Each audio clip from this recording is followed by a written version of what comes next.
எழுச்சியோடும் மிக சிறப்பாக நடைபெற்று கொண்டிருக்கக்கூடிய இந்த களக்காடு நிகழ்ச்சி சாதாரணமான நிகழ்ச்சி அல்ல. மிக சிறப்பான வகையில் நம்முடைய அருமை நண்பர்கள் ஏற்பாடு செய்து இயற்கையை வென்று நாம் என்ற கூட்டத்தை நடத்தி கொண்டிருக்கிறோம் என்பது மகிழ்ச்சிக்குரிய ஒரு செய்தியாகும். காரணம், இதுதான் ஆர்எஸ்எஸ் பிஜேபி அரசு, இதுதான் திராவிட மாடல் அரசு என்பதை பற்றிய பரப்புரை பயணம் ஒரு பக்கம். இன்னொரு பக்கம் தந்தை பெரியார் அவர்களுடைய நூற்றாண்டு கால தொண்டு எப்படி இந்த சமுதாயத்துக்கு மட்டுமல்ல, இந்த தலைமுறைக்கு மட்டுமல்ல, இனி வரக்கூடிய தலைமுறைகளுக்கும் பல நூற்றாண்டுகளுக்கு வரலாற்று குறிப்பாகவும் முன்னெடுப்பாகவும் இந்த தலைமுறையில் இருக்கக்கூடிய இவர்களை போன்றவர்கள், நம்மை போன்றவர்கள், உங்களை போன்றவர்களெல்லாம் என்ன செய்தோம் என்பதை காட்டுவதற்குத்தான் திருச்சியிலே சிறுகனூரிலே பெரியார் உலகம் என்ற 100 கோடி ரூபாய் திட்டம் அது நடந்து கொண்டிருக்கிறது. மிக முக்கியமாக அப்படிப்பட்ட இவை ரெண்டையும் இணைத்து நம்முடைய அருமை ஆற்றல் மிகு மாவட்ட செயலாளர் அவருடைய ஒத்துழைப்பு ஆணைக்கிடங்க. அதைவிட என்ன சிறப்பு, நம்முடைய செல்வ கருணாநிதி அவர்கள் ஒன்றிய செயலாளர், அவர்கிட்ட நான் தனியாக ஒரு மன்னிப்பு கேட்கணும்னு நினைக்கிறேன். என்னடான்னு சொல்லுவாங்க, 3 முறை ஒத்தி வச்சு 4வது தடவை இப்போ வந்திருக்கிறார். அவர் 3 முறையும் சளைக்காமல் ஏற்பாடு பண்ணார். அதுதான் ரொம்ப மிக முக்கியம். எனக்கே ஒரு குற்ற உணர்வு. ஒவ்வொரு முறையும் அவங்க ஏற்பாடு பண்ணும்போது எவ்வளவு முயற்சி எடுத்து எவ்வளவு செலவழித்து, இந்த தோழர்கள்லாம் இவ்வளோ இருக்காங்க, ஆற்றல் மிகு தோழர்கள் இங்கே இருக்கிறவர்கள். நான் தனித்தனியாக சொல்ல வேண்டியில்லை, மாவட்ட செயலாளர் ஒரு ஒன்றிய செயலாளர் சொன்னால் அத்தனை பேரையும் நான் பாராட்டியிருக்கிறேன், பொருளாளர் உட்பட அப்படின்னு அதுக்கு அர்த்தம். அப்படிப்பட்ட ஒரு சூழ்நிலையில் இது 4வது முறை. எனக்கு வேடிக்கையாக சொன்னார் ஒருங்கிணைப்பாளர் நம்முடைய குணசேகரன், காவல்துறையில் எழுதி கொடுத்த உடனே அவர்கள் காவல்துறை அதிகாரியே கேட்டாராம், இந்த முறையாவது வருவாரான்னு. நான் எப்பவுமே ஒப்புக்கொண்ட நிகழ்ச்சியை தவிர்த்ததே கிடையாது. தந்தை பெரியார் காலத்திலிருந்து கலைஞர் காலத்தில் எல்லாம் இருந்தாங்க. ஆனால் இயற்கையை ஒட்டி ஒரு பக்கத்தில் அறுவை சிகிச்சை, இன்னொரு பக்கம் பார்த்திங்கன்னா இயற்கை, புயல், மழை. இப்போ கூட இது நடக்குமான்னு மனசுக்குள்ளே ஒரு பெரிய பிரச்சனை ஏற்பட்டது. 2 நாளைக்கு முன்னால் சென்னையில் கடுமையான புயல் வரப்போகுது அப்படின்னா அதனுடைய தாக்கம் தூத்துக்குடி மாவட்டம் எல்லாம் இந்த பகுதிகளில் இருக்கும். ஆகவே என்ன நடக்கும், இந்த தடவையும் ஒரு வேளை தள்ளி போட வேண்டி இருக்குமோ அப்படின்னு நினைக்கக்கூடிய கட்டத்தில் நல்வாய்ப்பாக நம்ம தோழர்கள் மாவட்ட செயலாளர் வந்தவுடனே சொன்னார்கள். அவர்கள் சிறப்பாக ஐயா பெருமைக்குரிய கிரகாம்பெல் அவர்கள் பொறும்போதே வரவேற்று சொன்னார், இந்த பொதுக்கூட்டமாகவே போட்டிருக்கலாம், நிறைய மக்களுடைய ஆதரவு இருக்குது, ஆனால் நம்ம ஏன் மண்டபத்தில் போட்டோன்னா மழை வந்தாலும் பாதிக்கக்கூடாது, இந்த நிகழ்ச்சி நடைபெற வேண்டும் என்பதற்காகத்தான் இந்த மண்டபத்தில் போட்டோம்னு சொன்னார். எனவே உங்களையெல்லாம் களக்காடு பெருமக்கள் எல்லாவற்றையிட மகிழ்ச்சி ஊட்டக்கூடியது தாய்மார்கள், சகோதரிகள். நீங்கள் இத்தனை பேரும் மாலையிலிருந்து வந்து அமர்ந்திருக்கிறீர்கள் அல்லவா, இதுதான் இந்த இயக்கத்துடைய வெற்றிக்கு அடையாளம். மிக முக்கியமாக அப்படிப்பட்ட சிறப்பான இந்த கூட்டத்திற்கு வரவேற்புரை நல்கியுள்ள நம்முடைய பாராட்டுதலுக்குரிய அன்பிற்குரிய மாநாட்டினுடைய கூட்டத்தினுடைய தலைவர், மாவட்ட தலைவர் இரா வேல்முருகன் அவர்களே, வரவேற்புரையாற்றிய களக்காடு பகுத்தறிவாளர் கழக அமைப்பாளர் சந்திரசேகரன் அவர்களே, முன்னிலை ஏற்றிருக்கிற நெல்லை மாவட்ட தலைவர் ராஜேந்திரன் அவர்களே, மாநில ஒருங்கிணைப்பாளர்களே, இரா குணசேகரன் அவர்களே, பெரியார் வீர விளையாட்டுக் கழகத்தை சார்ந்த நம்முடைய பெரியார் அவங்க மிக தலைவர் பேராசிரியர் சுப்பிரமணியம் அவர்களே, தொடக்க உரை திருநெல்வேலி கிழக்கு மாவட்டத்தினுடைய திமுக ஆற்றல் மிகு செயலாளர் அருமை சகோதரர் கிரகாம்பெல் அவர்களே, நிகழ்ச்சியிலே சிறப்பாக உரையாற்றியிருக்கிற கழகத்தினுடைய துணை பொதுச் செயலாளர் பிரின்ஸ் NRS பெரியார் அவர்களே, திராவிட முன்னேற்ற கழகத்தினுடைய இந்த திமுக வடக்கு ஒன்றிய செயலாளராக 3 முறை தள்ளி வைக்கப்பட்டாலும் சலிக்காமல் இந்த ஏற்பாட்டை செய்ததற்கு அவரும் அவருடைய தோழர்களும் மாவட்ட செயலாளர்களுடைய வழிகாட்டுதலுக்கு கிடங்க ஒத்துழைப்பு கிடங்க மிக சிறப்பாக நடத்திய அருமை தோழர் செல்வ கணபதி அவர்களே, அதே போல் நம்முடைய களக்காடு ஒன்றியத்தினுடைய நகர திமுக செயலாளர் மணிசூர்ணி அவர்கள் ஒரு தகவல் எனக்கு கொடுத்தாங்க. என்னென்னா, அவர் யாருன்னு சொல்லும்போது தமிழறிஞர் மணி அவர்களுடைய மிக முக்கியமான அவர் எனக்கு அவர்கள் தந்தையார் மிக அறிமுகமான ஒருவர்னு சொல்லக்கூடிய அளவிற்கு அப்படிப்பட்ட ஒரு வாய்ப்புள்ள ஒரு குடும்பம். மகிழ்ச்சி அடைகிறேன். அதுபோலவே களக்காடு திமுக செயலாளர் PC ராஜன் அவர்கள், அதைவிட முன்னாலே சொல்லியிருக்க வேண்டும், திராவிட முன்னேற்ற கழகத்தினுடைய மாவட்ட செயலாளர், ஏற்கனவே நான் சந்தித்த எனக்கு நல்ல ஞாபகம், அமைதியானவர், அப்படிப்பட்ட MSS ஜார்ஜ் கோசல் அவர்கள், அதுபோலவே நகர்மன்ற தலைவர் அம்மா சாந்தி சுபாஷ் அவர்கள் நல்லா பேசுனாங்க. நகர்மன்ற இதுதான் இந்த கூட்டத்துடைய வெற்றி. என்ன, இதுதான் திராவிட மாடல், இதுதான் திராவிட மாடல், இதுதான் அரசு, இதுதான் திராவிடம், இதுதான் திராவிட மாடல்ங்கிறது இந்த கூட்டமே இந்த அரங்கமே எடுத்துக்காட்டு. மிக முக்கியமாக இதற்கு முன்னால் அது கிடையாது. அதுதான் சொல்கிறேன். அப்படிப்பட்ட நம்முடைய அருமை நகர மன்ற தலைவர் சாந்தி சுபாஷ் அவர்களே, நகர காங்கிரஸ் கட்சியினுடைய தலைவர் ஐயா ஜார்ஜ் வில்சன் அவர்களே, மறுமலர்ச்சி திராவிட முன்னேற்ற கழகத்தினுடைய தலைமை செயற்குழு உறுப்பினர் தோழர் துரை அழகன் அவர்களே, CPIயினுடைய நகர செயலாளர் திருமணி அவர்களே, குமரி மாவட்ட தலைவர் மு சுப்பிரமணியம் அவர்களே, குமரி மாவட்ட செயலாளர் வெற்றிவேந்தர் அவர்களே, தூத்துக்குடி மாவட்ட காப்பாளர்கள் பால் ராசேந்திரம் அவர்களே, இரா காசி அவர்களே, கன்னியாகுமரி, தூத்துக்குடி, நெல்லை, தென்காசி மாவட்ட கழக பொறுப்பாளர்களே, டாக்டர் மான வீரன் அவர்களே, அவருடைய குடும்பத்தினர்களே, ஐ ராமச்சந்திரன் அவர்களே, மற்றும் நன்றி உரை கூற இருக்கக்கூடிய திராவிடர் கழக செயலாளர் செல்வ சந்திரசேகர் அவர்களே, அருமை தாய்மார்களே, பெரியோர்களே, நண்பர்களே, உங்கள் அனைவருக்கும் அன்பான வணக்கம். இந்த கூட்டத்தினுடைய தலைப்பு நிதி கொடுத்துருக்கிறீங்க. நிதி நான் எதிர்பார்க்குறது நல்ல சிறப்பாகவே ஓரளவு பண்ணியிருக்கீங்க. மிக முக்கியமாக இன்றைக்கு இங்கே திராவிட முன்னேற்ற கழகத்தின் சார்பாக 3 லட்சம் ரூபாயும், குமரி மாவட்ட இயக்க சார்பாக 1,26,500ம், நெல்லை மாவட்ட சார்பாக 1,36,000 ரூபாயும், தூத்துக்குடி மாவட்ட சார்பாக 1 லட்சம் ரூபாயும், மானவீரன் அவர்கள் 10,000 கொடுத்து, ஆகவே 6,72,2,500 பெரியார் உலகத்துக்கு முதல் தவணையாக நீங்கள் வழங்கியிருக்கிறீர்கள்.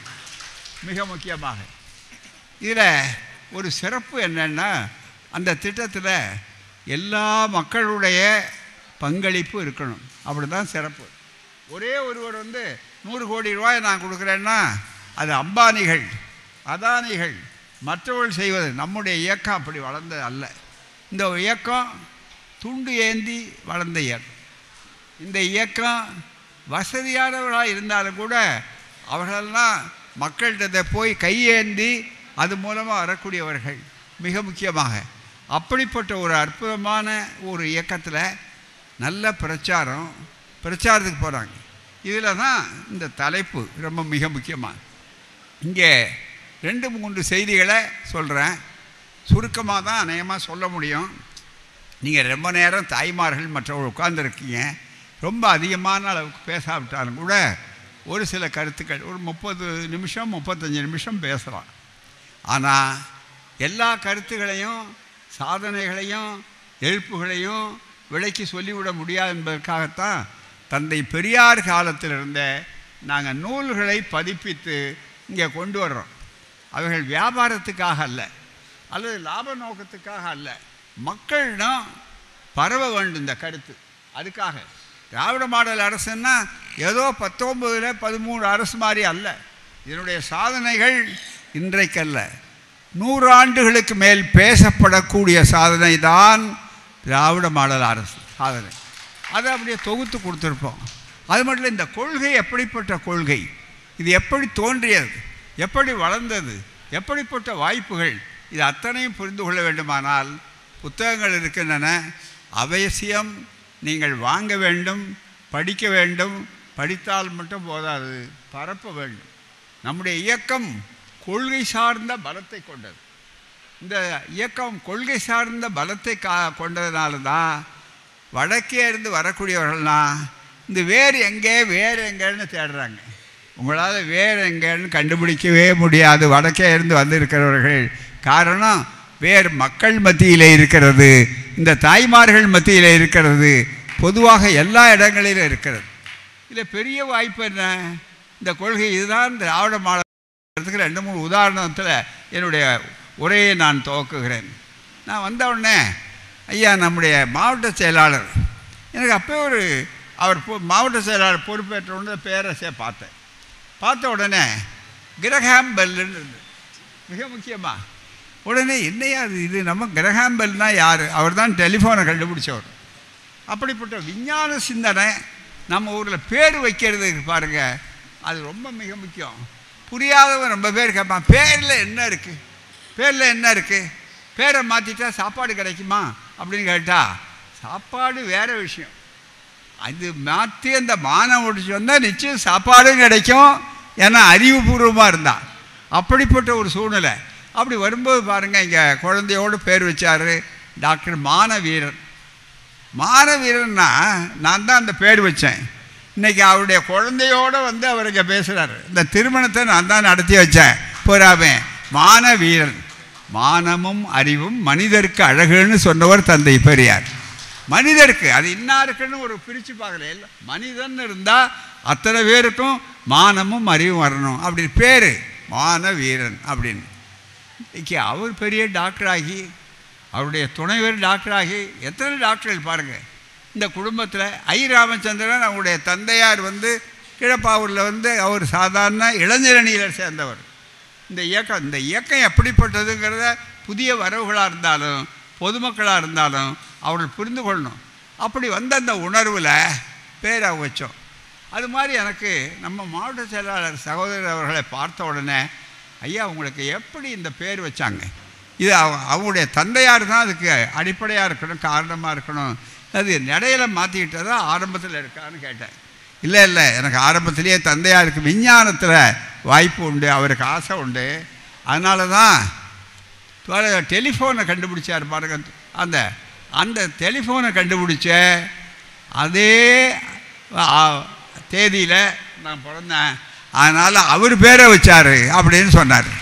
எனவே இது யாருக்கு? திராவிட இயக்கத்துக்கு தான் உரிமை உண்டு. இது மாதிரி பேர் வைக்கிறதுல ரொம்ப பேரில் என்ன இருக்குன்னு கேட்கக்கூடாது. மிக முக்கியமாக இன்றைக்கு பெயரில் தான் எல்லாம் இருக்குது. பெயரில் தான் மான உணர்ச்சி இருக்குது, பெயரில் தான் அழகுணர்ச்சி இருக்கிறது, பெயரில் மிக முக்கியமானது போகாமே. அப்படி வரும்போது பார்த்திங்கன்னா நம்ம ஊரில் இப்போ வடமொழி பேர் வைக்கிறான், என்னன்னு வாயில் நுழையாது, மிக முக்கியமாக அப்படி பேர் வைக்கிறாங்க. நல்ல தமிழ் பெயர் சூட்டணும் ஒன்று. சரி இது தமிழ் பெயரான்னு கேட்பாங்க. ஒன்று இல்லை, இது அறிவியல் சம்பந்தப்பட்ட அறிவாளிகள் விஞ்ஞானிகளுடைய பெயர். அது மாதிரி அரசியல் தலைவர் ஸ்டாலின்னு நம்முடைய முதல்வருக்கு பேர். அதனால் அது ஏன் வச்சார் கலைஞர் அவர்கள் சொன்னால், முதல்ல கலைஞர் அவர்கள் சிந்திச்சிருந்தது, அவருக்கு எடுத்தது அந்த குழந்தை பிறந்தவுடனே ஐயாத்துறை அப்படிங்கிற பேர் தான் நம்முடைய முதல்வர் அவர்களுக்கு முதல்ல அவர் வைத்திருந்த யோசனையோடு வச்சார். முதல்ல வச்ச பேர் ஐயாத்துறை. ஐயாங்கிறது பெரியார், துறைங்கிறது அண்ணாத்துறை. ஆகவே பெரியாரையும் அண்ணாவை அணைச்சி தான் ஐயாத்துறைன்னு வைக்கிறதா இருந்தார். அன்னைக்கு ஸ்டாலின் மறைவுன்னு சொன்ன உடனே ரஷ்ய அதிபர் உடனே ஸ்டாலின் என்று மாற்றப்படுகிறார் என்று அவர் சொன்னார். இந்த பெயர்னால பல நேரங்களில் சிக்கல் வந்தது உண்டு. அந்த பெயர்னால அவர் கல்லூரிக்கு போனார், பள்ளிக்கூடத்துக்கு போன உடனே இந்த பேரை வைக்கக்கூடாது, நீங்கள் இந்த பேரை மாற்றினா தான் உங்களுக்கு அட்மிஷன், உங்களுக்கு இடம் அப்படின்னு அவருக்கு சொன்னாங்க. கலைஞருக்கு அவருடைய பெயரை பார்த்து, நான் பள்ளிக்கூடத்தை மாற்றுவேனே தவிர பெயரை மாற்றேன்னு சொன்னார். அவர் தான் கலைஞர். இதுதான் திராவிட இயக்கம். மிக முக்கியமாக பள்ளிக்கூடத்தை வேணால் மாற்றுவேன், ஆனால் பேரை மாற்ற மாட்டேன், மாற்றிக்கொண்டு படிக்கணும்னு அவசியம் இல்லை என்று சொல்லக்கூடிய அளவுக்கு வந்தார். அப்படி மிகப்பெரிய அளவிற்கு இந்த வாய்ப்பு வந்திருக்கிறது. எனவே இது ஒரு நல்ல அது வேண்டாமே. ஒரே ஒரு இந்த இயக்கத்தில் அதுக்கு ஒரு காரணம் இருக்கும். திராவிட மாடல் அரசுன்னா அதுக்கு என்ன சமஸ்கிருத பேர் வரணும் வைக்கணும்னு சொல்கிறது அதுதான் ஆர்எஸ்எஸ். எல்லாத்துக்கும் பார்த்தீங்கன்னா இப்போ சமஸ்கிருத வார்த்தை சட்டத்துக்கு வாயில் நுழையாது. வக்கீல்களுக்கு நீதிமன்றத்தில் குற்றச்சட்டத்தை மாட்டியிருக்காங்க, அதுக்கு வாயிலே நுழையாது. ஆனால் இங்கே அப்படி இல்லை. ஒவ்வொரு செயலும் மிக முக்கியம். தோழர்களே, இந்த பகுதியில் ஒன்று ஞாபகப்படுத்தணும், நினைத்து பாருங்கள். சுருக்கமான அளவுக்கு நம்முடைய சமுதாயத்தில் நம்ம மக்களை எவ்வளவு கொடுமையாக இந்த ஜாதி வைத்திருந்ததுன்னு சொன்னால் திராவிட மாடல் தான் ஜாதியை ஒழித்த, தீண்டாமையை அழிக்கின்ற, மூடநம்பிக்கை போக்கக்கூடிய, அனைவருக்கும் அனைத்துவன் சொல்லக்கூடிய ஒரு இயக்கம். அதை செய்யக்கூடிய ஆட்சி இந்த ஆட்சி தான், திராவிட மாடல் ஆட்சி தான். அப்படிப்பட்ட ஒரு சூழ்நிலையில் அங்கே வாய்ப்புகள் இருக்குது பாருங்கள். அதில் என்ன இருந்தது பகுதிகள் இணைத்து பார்க்கணும். இந்த நாட்டில் நம்ம சமுதாயம் திராவிட இயக்கம் தோன்றி 110 ஆண்டுகள், நீதி கட்சி ஆரம்பிச்சு 110 ஆண்டு, இப்போ 100 ஆண்டு சுயமரியாதை இயக்கம். அதே மாதிரி நம்முடைய ஆட்சி இயக்கம் 75 ஆண்டுகளுக்கு மேலே திமுக பிறந்து. அப்படிப்பட்ட ஒரு இயக்க வரலாற்றில் மிக முக்கியமான ஒரு அம்சம் என்ன சொன்னால், நம்ம மக்களை இந்த ஜாதி பிரித்து இது பாருங்கள், இந்த ஜாதியை பிரிச்சுட்டு நம்ம மக்களை, உழைக்கின்ற மக்களை எல்லாம் எப்படி வைத்திருந்தாலும் தெரியுமா தோழர்களே உங்களுக்கு? அவர்கள் மாலை நேரத்தில் மகளிர் மட்டும் வீட்டில் இருப்பாங்க. நம்ம உழைக்கின்ற தோழர்களை குற்ற பரம்பரை கிரிமினல் ட்ரைப்ஸ்ன்னு எழுதுகிறோம். குற்ற பரம்பரைன்னு நாம் என்ன குற்றம் செய்தோம்? ஒடுக்கப்பட்ட சமுதாயம் உழைச்சோம், திருநமா கிடையாது, அல்லது புரட்சி சொன்னோமா கிடையாது.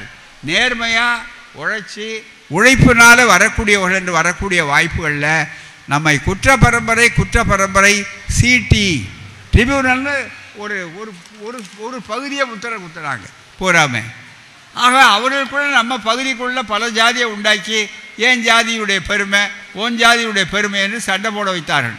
ஆனால் நீதி கட்சி அதே மாதிரி இன்றைக்கு நினைவுபடுத்தக்கூடிய தேவர் மகனார் மிக முக்கியமாக இவர்கள்லாம் சேர்ந்து பொப்புலி அரசு தான் கடைசியில் ஒரு கையெழுத்து போட்டார். அதாவது இனிமேல் போலீஸ் ஸ்டேஷனில் போய் கையெழுத்து போட வேண்டிய அவசியம் இல்லை, இனிமேல் சுதந்திரமாக இருக்கணும், அந்த குற்ற பரம்பரைங்கிற பேரை எடுக்கணும் அப்படின்னு சொன்னாங்க.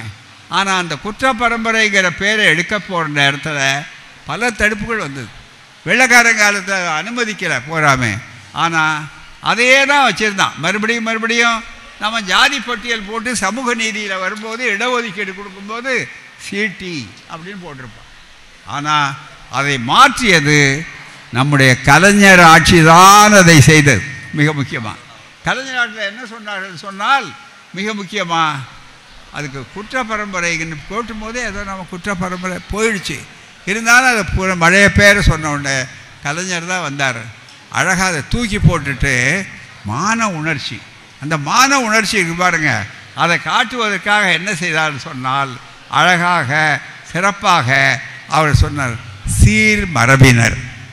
இப்போ நினச்சி பாருங்க, சீர் மரபினர். நாம் சீர் மரபினர் சாதாரணமல்ல, சீர்மை மிகுந்த மரபினர் சொல்லக்கூடிய அளவிற்கு இந்த வாய்ப்பை உண்டாக்குனார். சீர் மரபினர். அது மாதிரி தான் இப்போ மிக முக்கியமாக நேற்று வரையில் நோயாளிகள்னு சொல்லிகிட்டு இருந்தோம். நாம் தான் ஒரு யோசனை சொன்னோம். உடனே இப்போ நோயாளிகள்னால் மனசில் இருக்குது. அதே மாதிரி பெண்களில் பார்த்திங்கன்னா கொச்சப்படுத்தி 3ஆம் பாலினத்துக்காரர்களை எல்லாம் அவர்களை ஒதுக்கி வைத்திருந்தார்கள். அதை திருநங்கையர்கள் என்று மாற்றிய பெருமை நம்முடைய திராவிட மாடல் ஆட்சிக்கு தான் உண்டு. கலைஞர் தான் செய்தார், பெண்களை பெருமைப்படுத்தினார்.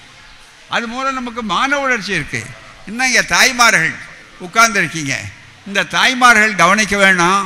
என்னன்னு கேட்டால் 1500 ரூபாய் இப்போ நான் தொகை மாதம் வருது உங்களுக்கு. அதான் 1000 ரூபா மாதம் வருது போகாமே. அதை இன்னும் அது யோசித்து கொடுத்து கொண்டிருக்கிறார்கள். அடுத்தபடியாக மற்ற வாய்ப்புகள் யார் யாருக்கு வரலையா அவங்களாம் சொல்லுங்கள், நாங்கள் திருத்தி கொடுக்குறோன்னு சொல்கிறாங்க. அந்த தொகை அது அல்லாமல் எத்தனை பெண் பிள்ளைகளோ படிக்கிறாங்களோ, கல்லூரியில் படிக்கிறாங்களோ, அத்தனை பெண் பிள்ளைகளுக்கு 1000 ரூபாய்ன்னு சொல்லி அவர்கள் வீட்டில் வரக்கூடிய அளவிற்கு வந்திருக்கிறாங்க. அது மட்டுமல்ல, காலையில் இங்கே நீங்கள் பல பேர் உட்காந்துருக்கீங்க, நேரம் ஆகிட்டதுனால சில பேர் எழுந்திருக்கலாம். ஆனால் ஒன்றே ஒன்று, நிம்மதியாக உட்காந்துருக்க பொழுது விடிய என்ன செய்கிறது அப்படின்னு. போன முறை அப்படி இருக்க முடியாது, வேறு ஆட்சியில் அப்படி இருக்க முடியாது. என்ன நினச்சோம், நாளை காலையில் பிள்ளைய பள்ளிக்கூடத்துக்கு அனுப்பணும், அந்த பள்ளிக்கூடத்துக்கு என்ன செய்கிறது, அப்போ என்ன சிற்றுண்டி செய்கிறது, என்ன டிஃபன் செய்கிறது, காலையில் என்ன பண்ணுறது, இவ்வளவு செஞ்ச பிற்பாடு, இஷ்டத்தை செஞ்ச பிற்பாடு அந்த பிள்ளை சாப்பிடாது. ஓடி ஆடி வலுக்கட்டாயமாக ஓடி ஆடி அந்த பிள்ளைகிட்ட போய் வா சாப்பிட்டு போன்னு சொன்னால் தாய்மார்களுக்கு தெரியும். ஒவ்வொரு குடும்பத்துலேயும் நம்ம பார்த்த காட்சி. சாப்பிட்டு போன்னு சொன்ன உடனே அப்படின்னு ஓடும். அதை பிடிச்சி இழுத்து வச்சு, ஏன்னா பள்ளிக்கூடத்துக்கு சாப்பிடாமல் போனால் மயக்கம் வரும். அந்த பிள்ளைகள் காதில் ஆசிரியர் சொல்லி கொடுக்கறது உள்ளே போகாது. ஆனால் அதை பார்த்து தான் இன்றைய திராவிட மாடல் ஆட்சி பகல் உணவு திட்டம் நீதி கட்சியில் ஆரம்பித்து வச்சு கல்வி வள்ளல் காமராசர் ஆட்சி காலத்தில் பகல் உணவு திட்டமாக இருந்தது. அதுக்கடுத்து எம்ஜிஆர் அவர்கள் வந்த உடனே சத்துணவு திட்டம் அப்படின்னு அவர் ஆக்கினார். யாரும் ஆட்சி மாறின உடனே நிறுத்தலை, அந்த அளவுக்கு ஆக்கினாங்க. உடனே கலைஞர் வந்தார். சத்துணவுங்கிறது நல்ல பேர் தான், ஆனால் உண்மையாக சத்துணவு அதில் இருக்கணும். ஆகவே தான் 2 முட்டை கொடுக்கலாம், ஆனால் இந்த குழந்தைகளுக்கு 2 முட்டை கொடுக்கன்னார். உடனே நம்மால் பொறுப்பாரா? உடனே அவர் ஐயோ பாருங்கள், எங்கள் சனாதனமே போச்சு, எங்கள் சைவமே போச்சு, இவர் வேணும்னு முட்டை கொடுக்கறது அவருடைய நோக்கம் என்னன்னா நம்ம சைவத்தை கெடுக்கிறதுக்காக தான் அப்படின்னார். கலைஞர் ஈரோட்டு பள்ளியில் படித்தவர். ஆகவே அவர் அழகாக சொன்னார், அப்படியா முட்டை சாப்பிடக்கூடாது, அவ்வளோதானே, 2 வாழைப்பழம் சாப்பிடு, அதுதான் மிக முக்கியம். இப்போ வாழை வியாபாரிகளுக்கு வாசனம் பூராமே, பிள்ளைகளுக்கு நல்ல சத்துணவு, அதுதான் மிக முக்கியம். ஆகவே அவர் கொடுத்தார். நம்முடைய முதல்வர் முத்துவேல் ஸ்டாலின் கருணாநிதி என்ற திராவிட மாடலுடைய ஒப்பற்ற முதல்வர் என்ன செய்தார், காலை உணவு கொடுக்கிறார். காலை உணர்வு, நல்ல உணவுகள், சத்தான உணர்வு காலையிலையும், மதியம் மட்டும் இல்லை காலையிலையும் கொடுக்குறாங்க. அதே மாதிரி துப்புரவு தொழிலாளர்கள் பார்த்திங்கன்னாக்கா அவங்களுக்கு 3 வேளையும் இன்றைக்கு சாப்பாடுன்னு சொல்லக்கூடிய அளவிற்கு அரசாங்கமே செய்தது. இதுதான் ஒரு சமதர்மம், இதுதான் ஒரு சோசியலிஸ்ட் அரசாங்கம் என்று சொல்லக்கூடிய அளவிற்கு. ஆகவே பிள்ளைகளுக்கு படிப்பு, அதே மாதிரி சம்பளம் இல்லை, அதே மாதிரி பார்த்திங்கன்னா எல்லோரும் வாய்ப்பு உண்டு, அவ்வளோ இருந்து இன்றைக்கி எவ்வளோ பெரிய மாறுதல் தாய்மார்கள் எண்ணி பார்க்கணும். இந்த பகுதியில் முதல்ல நம்முடைய நகரசபை தலைவர் அங்கே அவர் சாந்தி சுபாஷ் அவர்கள் பேசினாங்க. எனக்கு ஒரு பெரிய பெருமை என்னென்னா, திராவிட மாடல் என்ன செஞ்சுது, திராவிட மாடல் என்ன செஞ்சுதுங்கிறதுக்கு ரொம்ப எடுத்துக்காட்ட வேண்டாம், இவங்களை சேர்மன் ஆக்கியிருக்கு பாருங்கள். ஒரு பெண் நகரசபை தலைவராக இந்த களக்காட்டுக்கே வந்திருக்கக்கூடிய அளவுக்கு செய்து நாற்காலில் உட்கார்ந்துருந்தா இந்த நகரமே இந்த கொள்கையை ஏற்றுக்கொண்டது என்பதற்கு தான் அடையாளம். மிக முக்கியமாக அப்படிப்பட்ட ஒரு வாய்ப்பு ஏற்பட்டிருக்கு. எல்லாரையும் அடக்கி நிர்வாகத்தை நடத்தக்கூடிய ஆற்றல் வந்திருக்கிறது. இவர்கள் கேட்காமலே நம்முடைய முதல்வர் செய்தார். மற்ற இடங்களில் இதுதான் பாஜக, இதுதான் ஆர்எஸ்எஸ், இதுதான் நமக்கு அவங்க மேலே ஒன்றும் கோபம் கிடையாது, நமக்கு மேலே ஒன்றும் பெரிய ஆத்திரம் கிடையாது, தனி மனித வெறுப்பு கிடையாது. நன்றாக புரிந்து கொள்ள வேண்டும். அந்த தோழர்கள் கூட இப்போ 1000 ரூபா கொடுக்குறாங்க மகளிருக்குன்னா அது என்ன திமுககாரர்களுக்கு மட்டும் கொடுக்குறாங்களா, அல்லது திமுக கூட்டணியில் இருக்கிறவங்களுக்கு மட்டும் கொடுக்குறாங்களா? இல்லையே. பாஜகவாக இருந்தாலும் ஒரு எந்த கட்சியாக இருந்தாலும் அந்த மகளிரும் சேர்த்து தானே இந்த தகுதி உள்ளவர்களாக இருந்தால் வாங்குகிறாங்க. இதுதான் திராவிட மாடல் ஆட்சி. அது மட்டுமல்ல, அங்கே பெண்களுக்கு 1 நாடாளுமன்றத்தில் சட்டமன்றத்தில் 3 1 பாகம்தான், அதாவது 33% நிறைவேற்றி 40 வருஷம் ஆச்சு. ஆனால் மாறி மாறி மாறி அது நடக்கலை. உடனே வீராதி வீரர் மாதிரி நம்முடைய பிரதமர் வந்தார். புது கட்டடம், உடனே அவசரமாக வாங்க, எல்லாரும் பார்லிமெண்ட் செஷன் வந்தது. ஆகவே மிக முக்கியமாக உங்களுக்கு எல்லாருக்கும் இங்கே இடஒதுக்கீடு பெண்களுக்கு கொடுக்குறோம் அப்படின்னு சொல்லி ஓட்டு போட்டாங்க. நம்ம எல்லாரும் சேர்ந்து போட்டோம், நம்முடைய இயக்கத்தோடு போய் அது. ஆனால் இன்னைய வரையில் வந்துதா, செயல்படுத்துகிறாங்களா? இல்லை. அதுதான் ஒரு திரைப்படத்தில் சொல்கிற மாதிரி வரும், அப்படி தான், அதுக்கு மேலே ஒன்றும் கிடையாது. அப்படிப்பட்ட ஒரு சூழலை ஏற்படுத்துகிறாங்க. ஆனால் இந்த தாய்மார்கள் சகோதரிகள் இவர்களை போன்றவர்கள் கேட்காமலேயே தந்தை பெரியார் விரும்பிய சமூக நீதி தத்துவமான 50 விழுக்காடு என்று சொல்லக்கூடியதை உருவாக்கி கொடுத்தது திராவிட மாடல் ஆட்சி. அதனால தான் இவர்களெல்லாம் இன்றைக்கு மகளிர் உட்கார்ந்துருக்காங்க.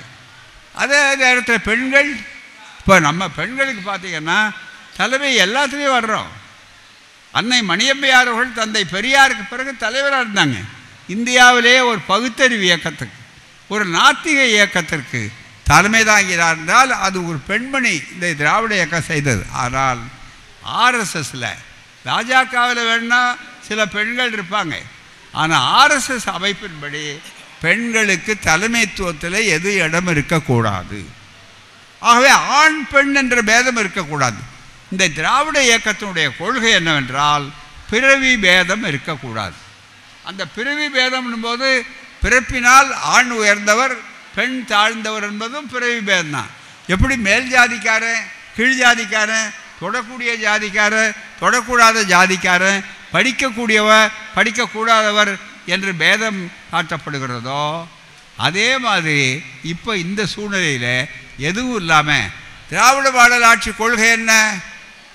தந்தை பெரியார் அவர்களுடைய பிறந்தநாள் விழாவை சமூக நீதி நாள் என்று நம்முடைய முதல்வர் அவர்கள் அறிவித்து ஆட்சியாளர்கள் உட்பட எல்லாரும் ஒரு பிரமாணம் எடுத்து படித்தோம். செப்டம்பர் 17 வந்தால் அவர்கள் வந்த உடனே அந்த காரியம் செய்தோம். அதில் ஒரு வாக்கியம், அதுதான் திராவிட மாடல் ஆட்சியுடைய சிறப்பு கொள்கையுடைய தத்துவம் என்னவென்று சொன்னால் அனைவருக்கும் அனைத்தும். இதுதான் திராவிட மாடல் தத்துவம். திராவிட கொள்கையினுடைய தத்துவமே அனைவருக்கும் அனைத்தும். யாருக்கும் நாம் மறுக்கலை. உயர்ஜாதி பார்ப்பனர்களாக இருந்தாலும் கூட அவர்களுடைய பங்களிப்பை நம்ம மறுக்கலை. 3% இருக்கீங்களா அல்லது 6% இருக்கீங்களா, உங்கள் சதவீதத்துக்கு நீங்கள் எடுத்துக்கொள்ளுங்க. பெரும்பாலானவங்களுக்கு வாய்ப்பை மறுக்காதீங்க, பெரும்பாலானவர்களுக்கு வாய்ப்பை கொடுங்க. அதுதான் மிக முக்கியம் அப்படின்னு சொல்கிறது தான் இந்த இயக்கம். ஆனால் இதோ மனு தர்மம். இப்போ போராட்டம் இதுதான், நபர்களுக்கு அல்ல. என்னுடைய அருமை சகோதரர்கள் பாஜகவில் இருக்கிற தமிழுடைய சகோதரர்களாக இருந்தாலும் அவர்கள் எங்களுக்கு எதிரிகள் அல்ல. கொள்கை எதிரிகளாக இருக்கிறவர்கள் ஆர்எஸ்எஸ் இருக்கிறார்கள். காரணம் என்னவென்று சொன்னால் நீங்கள் நல்லா புரிந்து கொள்ளணும். காரணம் என்னன்னா வேதத்தை அவர்கள் ஆதரிக்கிறார்கள். மனு தர்மம் இது சாதாரணமல்ல. இந்த மனு தர்மத்தில் என்ன எழுதுனா, எவ்வளோ கொச்சை எழுதுனா, ஜாதி, உயர்ந்த ஜாதி, தாழ்ந்த ஜாதி, தொடக்கூடிய ஜாதி, பார்த்தாலே நம்ம ஜாதி கெட்டு போகிறான். எவ்வளவு கேவலமாக இருக்குது இந்த இயக்கம். என்ன சாதாரணமான இயக்கமா? நாமெல்லாம் இவ்வளோ பெரிய வாய்ப்புகளை வந்திருக்கிறோம் என்று சொல்லக்கூடிய அளவிற்கு ஒன்றே ஒன்று சொல்கிறேன். இப்போ போராட்டம் இது இந்திய அரசியல் சட்டம். இதை காப்பாற்றுறதுக்காக தான் இன்றைக்கி திராவிட மாடல் ஆட்சி நம்முடைய முதல்வர் மிகப்பெரிய அளவிற்கு முயற்சி செய்கிறார். நாளைய மறுதினம் கூட இதற்காக தான் வாக்களிப்பு வாக்கு திருட்டை தடுக்கணும் அப்படிங்கிறதுக்காக தான் திட்டமிட்டு செய்கிறார்கள். இதுக்கு நேரிடம் இதை தூக்கி போட்டு இது வந்தது. ஆனால் இதை தூக்கி போட்டு மனு தர்மத்தை மீண்டும் கொண்டு வர வேண்டும் என்று சொல்வது தான் ஆர்எஸ்எஸ், அது கொண்டு வருவதுதான் பாஜக அரசு. எனவே அவர்கள் என்ன சொல்கிறாங்க, ஜாதி இருக்கணும், மிக முக்கியம், அதை அசைக்கக்கூடாது. வேதத்தை வேணால் நீக்கலாம், ஜாதியை வச்சுக்கிட்டு எப்படி வேதத்தை ஒழிக்க முடியும்? வேறு இதுதான் இருக்குது. ஆகவே தான் அது கிளை, வெறும் சாதாரண சில இலை. ஆகவே தான் மிகப்பெரிய அளவிற்கு இந்த வாய்ப்புகளை சொல்லும்போது ஒரே ஒரு உதாரணம், நாங்கள் ஏதோ சொல்லும்போது இது மிக முக்கியமானது, இவங்கெல்லாம் குறை சொல்லுவாங்க, இவங்க இந்து மதத்தை, எந்த மதத்து மேலே எங்களுக்கு வெறுப்பு கிடையாது, எந்த மதத்து மேலேயும் எங்களுக்கு வெறுப்பு கிடையாது. நாங்கள் எல்லாவற்றையும் தாண்டி இருக்கக்கூடிய மனித நேயம், மானிடப்பற்று, சகோதரத்துவம் இருக்கணும்னு சொல்லக்கூடிய ஒரு இயக்கம்.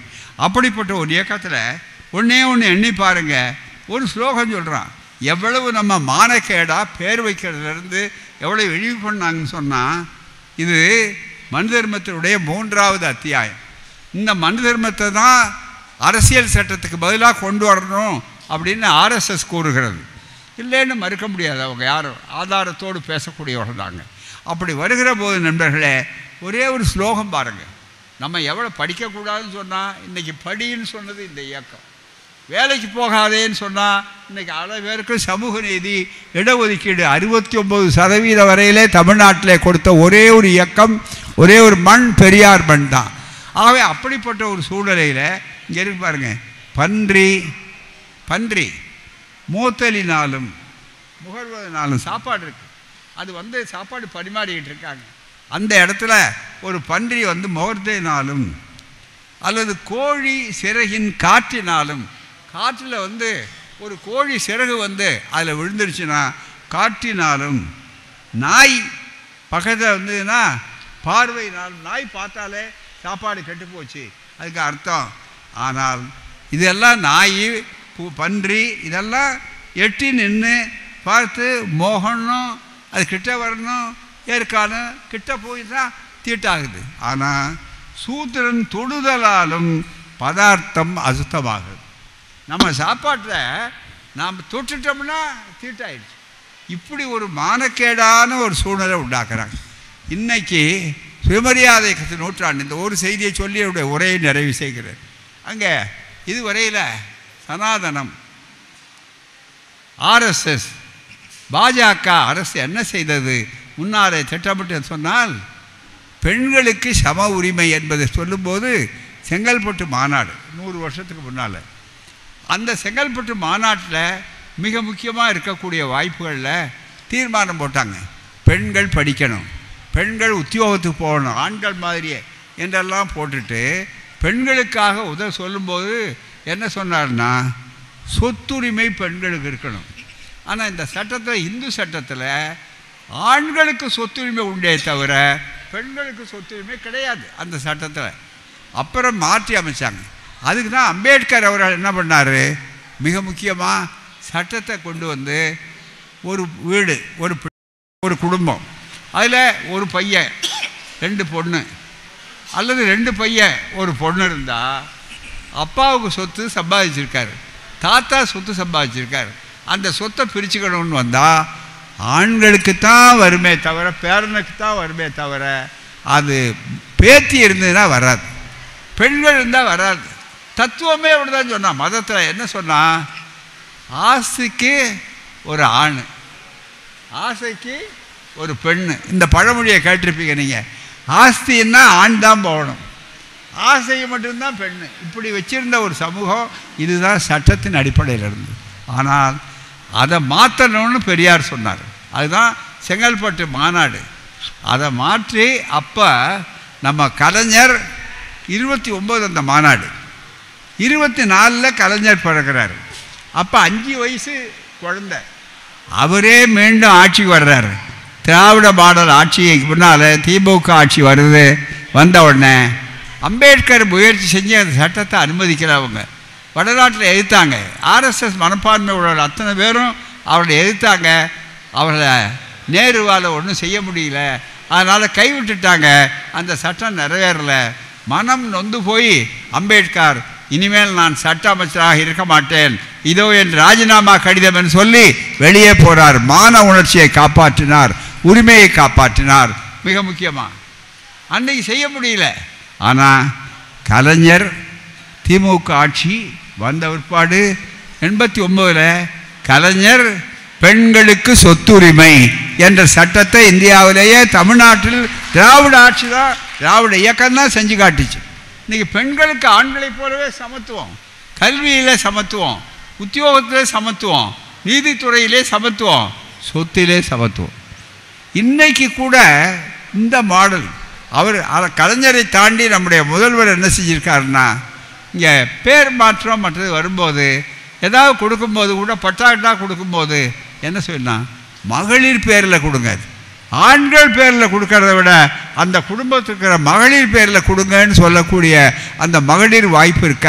ஏன்னா மகளிர்கிட்ட கொடுத்தா பத்திரமா காப்பாற்றுவாங்க. ஆண்கள்னால் எப்படி ஒன்றாலும் நடந்தது அதை விட்டுருவாங்க. அப்படிப்பட்ட ஒரு சூழ்நிலையில் சொத்துரிமை இதுதான் கொடுத்து வந்தது. திராவிட மாடல் என்ன செய்ததுன்னா இதுதான் செஞ்சது. அதுக்கு வாய்ப்புகள் கிடையாத. சனாதனத்தில் பெண்களுக்கு அந்த உரிமை கிடையாத. காரணம் என்ன, உயர்ஜாதி பெண்களாக இருந்தாலும் அவர்கள் கீழ்ஜாதிக்காரர்கள் தான், அவர்கள் சமம் என்று எழுதி வைத்திருப்பது தான் இது. அதனால் இந்த பெத்துரிமை சந்தம் உடனே இதில் அக்னிஹோத்திரன் தாத்தாச்சாரியார் அப்படின்னு இவர் எழுதுனது இந்த மதம் எங்கே போகிறது. சங்கராச்சாரியார்கிட்ட போய் சொல்கிறாங்க, ஏன் அம்பேத்கருடைய சட்டம் தோற்கடிக்கப்பட்டதுன்னு சொன்னால் அவர்கள் எதிர்த்து நின்று மிக முக்கியமாக இதை விடக்கூடாது, எப்படியாவது இதை ஒழிக்கணும்னு சொல்லும்போது சொத்துரிமைக்கு எதிராக செய்கிறாங்க. அப்போ அந்த சொத்துரிமைக்கு எதிராக மதம் உங்களுடைய சனாதன மதம் பயன்படுது. அதுதான் நாங்கள் எடுத்து சுட்டி காட்டுறோம், இல்லைன்னு மறுக்க முடியாத. ஆகவே அதை மீறித்தானே இந்த ஆட்சி செய்தது. அதனால தான் இத்தனை மக்கள் மகளிர் பயன்படுகிறார்கள். அதை விட இன்னும் சுருக்கமாக உங்களுக்கு சொல்ல வேண்டுமானால் இந்த செய்தி ரொம்ப மிக முக்கியம். என்னவென்று சொன்னால்,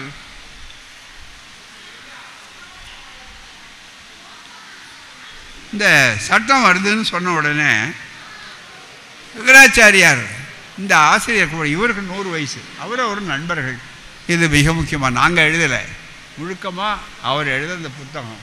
நாங்கள் ஏதோ குற்றம் சொல்கிறோம், அந்த மதத்தை குற்றம் சொல்கிறோன்னு சும்மா வாய்ப்போக்கில் சொல்லிட்டு போகக்கூடாது.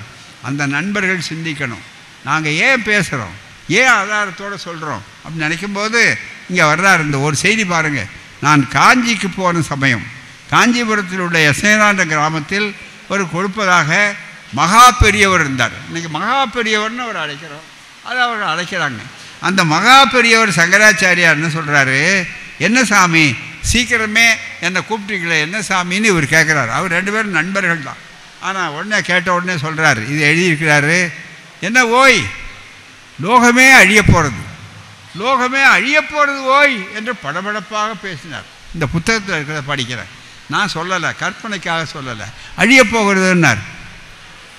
பார்த்தீரா, பேப்பரை எடுத்து தூக்கி போட்டார். யார் அவர்? பெரிய சங்கராச்சாரியர், மகா பெரியவா.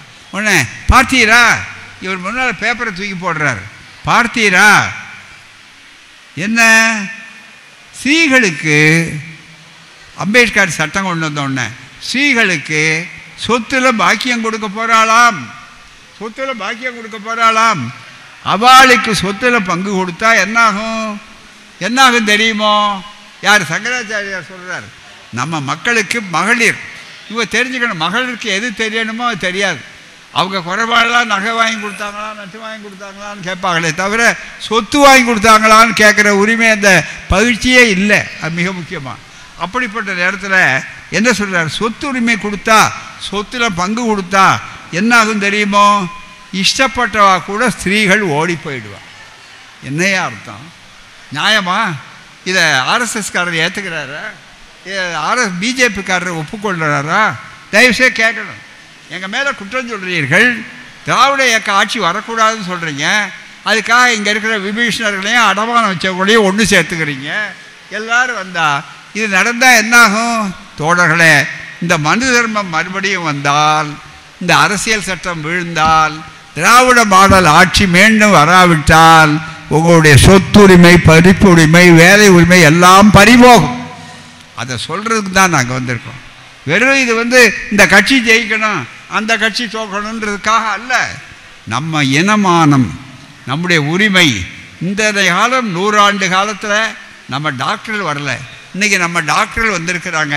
அதை தடுக்கிறதுக்கு தான் என்ன பண்ணால், மிக முக்கியமாக நீட் தேர்வு கொண்டு வந்தான். இன்றைக்கு படிப்பு கல்வியில் நமக்கு தடுமாறுறாங்க, பெண்களுக்கு சம உரிமை கொடுக்கக்கூடாதுங்கிறான். இதெல்லாம் எதிர்த்தது தான் மிக முக்கியம்.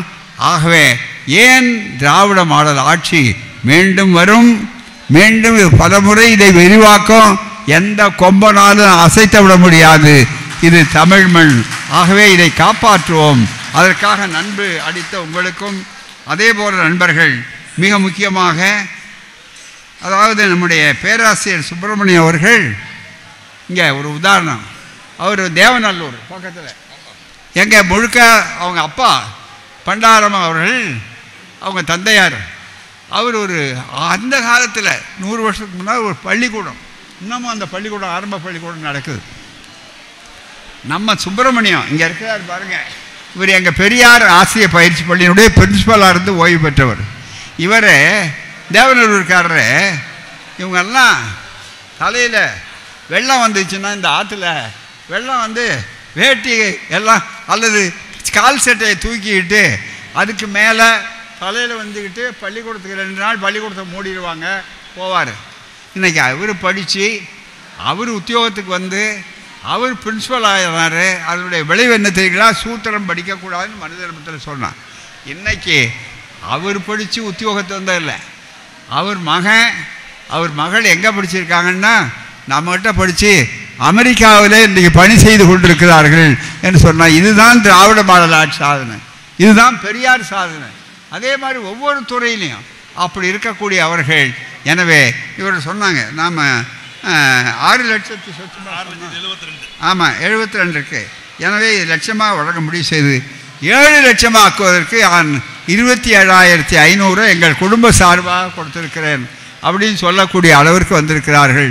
நன்றி. ஆகவே நன்றி என்பது பயனடைந்தவர்கள் காட்டிய பண்பை தவிர உதவி செய்தவர்கள் எதிர்பார்க்கக்கூடாது. பெரியார் யாரையும் எதிர்பார்க்கலை, நாங்கள் யாரும் எதிர்பார்க்கலை. நாங்கள் இன்றைக்கி வந்த பிரச்சாரத்தில் பணம் கொடுக்குறீங்க, உங்களுடைய நன்றி உணர்ச்சிக்கு தலைதாழ்ந்த நன்றியை தெரிவிக்கிறோம். பெரியார் எல்லாருடைய பங்களிப்பு இருக்கணும் என்பதற்காகத்தான் அது செய்கிறோம். ஆகவே தான் இந்த இயக்கத்தை மிகப்பெரிய அளவிற்கு உதவி செய்தது எல்லாரும் பார்த்தீங்க. அதோடு இன்னொன்று குறிப்பிடணும், அது மிக முக்கியம், முன்னாலேயே சொல்லணும்னு நினச்சேன். இந்த கூட்டத்தினுடைய அழைப்புதழ நம்முடைய குணசேகரன் அவர்கள் ஒருங்கிணைப்பாளர், நம்முடைய ஆற்றல் மிகு சபாநாயகர் சட்டப்பேரவை தலைவர் ஐயா மாண்புமிகு அப்பாவு அவர்கள் இருக்கார் அல்லவா, அப்பாவு எல்லாத்துலேயும் உயரமானவர், ரொம்ப எப்பவுமே உயரமானவர். அந்த மாதிரி அவர்கிட்டையும் போய் சொல்லியிருக்காங்க. மாவட்ட செயலாளர் எல்லாத்தையும் செய்கிறாரு, அதே மாதிரி நம்முடைய ஒன்றிய செயலாளர்கள் எல்லாம் இணைஞ்சு செய்கிறாங்க. அவர்கள் எல்லாம் செஞ்ச உடனே ஆசிரியர் வர்றாரா அப்படின்னு கேட்டு என்கிட்ட சொன்னாங்க. ரொம்ப மகிழ்ச்சி. அருமையாக நம்முடைய முதல்வர் யாரை தேர்ந்தெடுத்தாலும் அவர்கள் யாரும் சோட போனதே இல்லை, எல்லாரும் ஒவ்வொரு துறை இதனால் பவன் முடிப்ப நன்றாய்ந்து அதனை அவன்கள் உடல். அது மாதிரி பெரிய அளவுக்கு இன்றைக்கி சபாநாயகர் இருக்கிறவர் இந்த கூட்டம் நல்லா நடக்கும். அது கேளுங்க, அவர் கருத்தை சொல்லுவார். ஆகவே இது வேடிக்கை பார்க்குற கூட்டம் இல்லை அப்படின்னு சொன்னார். எப்படியோ நானும் யோசனை பண்ணி பார்த்தேன். வந்த உடனே நேரத்துக்காக என்னால் சொல்ல முடியல. என்னென்னா இந்த நெல்லை மாவட்டத்துக்கு ஒரு வேடிக்கையான ஒரு வரலாற்று ஆய்வு இருக்குது. என்ன ஆய்வுன்னா, நெல்லை மாவட்டம் ஒன்றா இருந்த காலத்திலேருந்து பெரிய சபாநாயகர்கள் பூரா இங்கேருந்து தான் வந்திருக்காங்க. அது பல கட்சியில், செல்லப்பாண்டியன் காங்கிரஸில் இருந்தாலும் திருநெல்வேலிக்காரர், அதே மாதிரி பிஎஸ் பாண்டியன் இந்த மாவட்டத்தை சார்ந்தவர், ஆதித்தனார் முதல்ல நம்ம அண்ணா ஆட்சிக்கு வந்த உடனே அண்ணா அவர் தான் வந்தார். அவர் தான் திருக்குறள் படிக்க ஒரு பெரிய வரலாற்றை உண்டாக்குனவர் ஆதித்தனா அவர்கள், தமிழ் உயிருக்குன்னு சொன்னவர். அதை தாண்டி பார்த்தீங்கன்னா நம்ம இப்போ சமீபத்தில் நம்முடைய ஆவுடையப்பன் அண்ணாச்சி, அவர் ஆவுடையப்பன். அதுக்கப்புறம் பார்த்தீங்கன்னாக்கா இங்கே ஐயா அப்பா அவர். எனவே இந்த மாவட்டத்துக்கே ஒரு பேர் சபாநாயகர்கள் மாவட்டம்னு போட்டாலும் சொல்ல அதிசயம் இல்லை. அப்படிப்பட்ட ஒரு பெரிய வாய்ப்பு, நல்ல அளவுக்கு உதவி செய்தார்கள். எல்லோருக்கும் எங்களுடைய நன்றி. மீண்டும் மீண்டும் நீங்கள் வெறும் இந்த பிரச்சாரங்கிறது பாருங்கள், வீட்டுக்கு வீடு பண்ணணும். இது மீண்டும் இந்த வெற்றி பெறணுங்கிறது அவருக்காக அல்ல, அதுவும் இளைய தலைமுறைக்கு தெரியாது. வேடிக்கை பார்த்தா அந்த இளைய தலைமுறையெல்லாம் மின்மணி பூச்சிகள் மாதிரி இருக்கும். நல்லா மின்னுதுன்னு நான் ஆரம்பத்தில்னு சொல்கிறேன். மின்சாரத்துக்கு மத்தியில் மின்மினி பூச்சிகள் எடுபடாது. மின்சாரத்துக்கு போட்டி இது மின்சாரம், எது திராவிட மாடல் ஆட்சி. ஆகவே தான் அதில் எல்லாம் கனெக்டிங் ஒயர்லாம் நல்ல நெட்வொர்க்கு இவங்கெல்லாம் வச்சுருக்காங்க. ஆகவே இது எதுவும் பழிச்சாகாது. கொஞ்சம் யாராவது ஃபீஸை கழட்டி விடலான்னாலும் உடனே ஃபீஸ் போட்டுருவாங்க. அப்படிப்பட்ட ஒரு இயக்கம், இந்த இயக்கம் வெற்றி பெறும். வருவோம், மீண்டும் மீண்டும் உங்கள் கருத்துக்களை தருவோம். நன்றாக இந்த கொள்கையை உயர்த்துங்கள், பயனடையுங்கள். திமுகவுக்கு அல்ல, ஸ்டாலின் மீண்டும் முதலமைச்சராக என்பது அவருக்கோ அவர் குடும்பத்துக்கோ இயக்கத்துக்கு அல்ல, உங்களுக்காக, உங்கள் பேரப்பிள்ளைகளுக்காக, நமக்காக. நன்றி, வணக்கம்.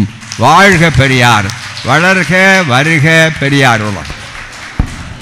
நம்முடைய மதிமுகவினுடைய தலைமை செயற்குழு உறுப்பினர் மாண்புமிகு ஐயா அவர்கள், துரை ஐயா அவர்கள், ஐயா அவர்களுக்கு சிறப்பு செய்கிறார்கள். துரை ஐயா அவர்கள், திமுகவினுடைய கிரசண்ட் ஹசன் அவர்கள் சிறப்பு செய்கிறார்கள்.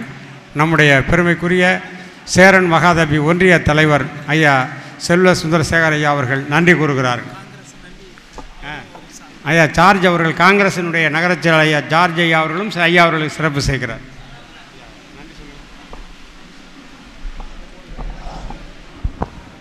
அருமை பெரியோர்களே, தாய்மார்களே, 3 முறை தடைபெற்றாலும் 4வது முறை மிகவும் சிறப்போடு இதுதான் ஆர்எஸ்எஸ் பிசிபி அரசு, இதுதான் திராவிட மாடல் அரசு, பெரியார் உலக நிதியளிப்பு விழா மிக சீரும் சிறப்புமாக நடைபெற்று வந்திருக்கிறது. இந்த சட்ட புத்தகம் இருக்கும்போதே நமது உயர் நீதிமன்றத்தில் தலைமை நீதிபதிக்கு செருப்பை கொண்டு வீசுகிறார்கள்.